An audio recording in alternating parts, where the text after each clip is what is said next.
আচমকা শোনা যাচ্ছে আধার কার্ড বাতিলের চিঠি আসছে, কিন্তু কেন? তার পেছনে কারণ কি? কিংবা ধরুন আপনার কাছেই এলো সেই অভিঘাত চিঠি যাতে লেখা আছে আপনার আধার কার্ডটি বাতিল হয়ে গিয়েছে। দেশে এই মুহূর্তে প্রত্যেক নাগরিকের সবথেকে গুরুত্বপূর্ণ পরিচয়পত্র হলো তার আধার কার্ড।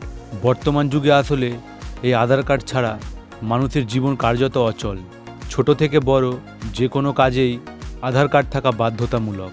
আধার কার্ড বাতিল হওয়ার সমস্যায় পড়ছেন বহু মানুষ। আধার কর্তৃপক্ষের তরফে বাড়ি বাড়ি চিঠি গিয়েছে, যা দেখে সকলের চোখ এক প্রকার কপালে উঠে গিয়েছে। আধার কার্ড বাতিলের কারণে রেশন, ব্যাংক থেকে শুরু করে সরকারি পরিষেবা বন্ধ হয়ে গিয়েছে। ফলত নাজেহাল হয়ে পড়েছেন শতাধিক মানুষ। জানলে অবাক হবেন, চিঠিতে উল্লেখ আধার কার্ডের 28 রেগুলেশনে আধার কার্ড বাতিল করা হয়েছে। মূলত বিদেশি বলে সন্দেহ বা বাসস্থান সংক্রান্ত নথি সন্তোষজনক না হলে এই ধারায় আধার কার্ড বাতিল করা হয়। ইতিমধ্যেই জামালপুর ব্লকের জৌগ্রাম আবুজহাটি এলাকায় প্রায় 60 জনের কাছে রাঁচির আঞ্চলিক কার্যালয় থেকে এই চিঠি পাঠানো হয়েছে। তবে এক্ষেত্রে বিশেষজ্ঞদের মতে আধার বাতিল বা ডিঅ্যাক্টিভেট হলে আতঙ্কের কিছু নেই।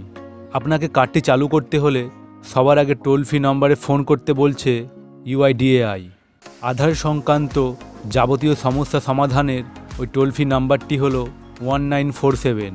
পাশাপাশি এই ধরনের ঘটনায় গ্রাহকদের অবিলম্বে বাড়ি সংলগ্ন আধার সংশোধন কেন্দ্র বা আধার এনরোলমেন্ট সেন্টারে যেতে বলা হয়েছে। আর সেখানেই গিয়ে আধার তথ্য আপডেট করতে হবে তাদের। সেক্ষেত্রে ফের ওই আধার নম্বর সক্রিয় করা হবে বলে জানিয়েছেন কেন্দ্র। গ্রাহককে আধার কেন্দ্রে গিয়ে অবিলম্বে বাড়ির ঠিকানা আপডেট করতে হবে। সেই তথ্য যাচাই করবে UIDAI। পাশাপাশি দিতে হবে নাগরিকত্বের প্রমাণ। এর জন্য বেশ কিছু নথি জমা করতে হবে। ভেরিফিকেশনের কাজ হয়ে গেলে ফের চালু হয়ে যাবে আপনার আধার কার্ড। এক্ষেত্রে আধার কার্ডের সঙ্গে মোবাইল নম্বর লিঙ্ক করা থাকলে ঘরে বসেই গ্রাহক আধার তথ্য আপডেট করতে পারবেন। সেক্ষেত্রে তার আধার এনরোলমেন্ট সেন্টারে যাওয়ার দরকার নেই। তবে ডিঅ্যাক্টিভেশন বা বাতিলের চিঠি পেলে এই ধরনের কেন্দ্রগুলিতে যাওয়ার পরামর্শ দিচ্ছেন বিশেষজ্ঞরা। এই মুহূর্তে আরও প্রশ্ন আছে সাধারণ মানুষের। আধার কার্ডটি বাতিল বা ডিঅ্যাক্টিভেট হয়ে গেলে কি করবেন তারা? আধার নাম্বারের সঙ্গে প্যান ও ব্যাংকের অ্যাকাউন্ট লিঙ্ক করা থাকে। আধার বাতিল হলে সেগুলো কি নিষ্ক্রিয় হয়ে যাবে? তবে দেরি করবেন না, সতর্ক হন।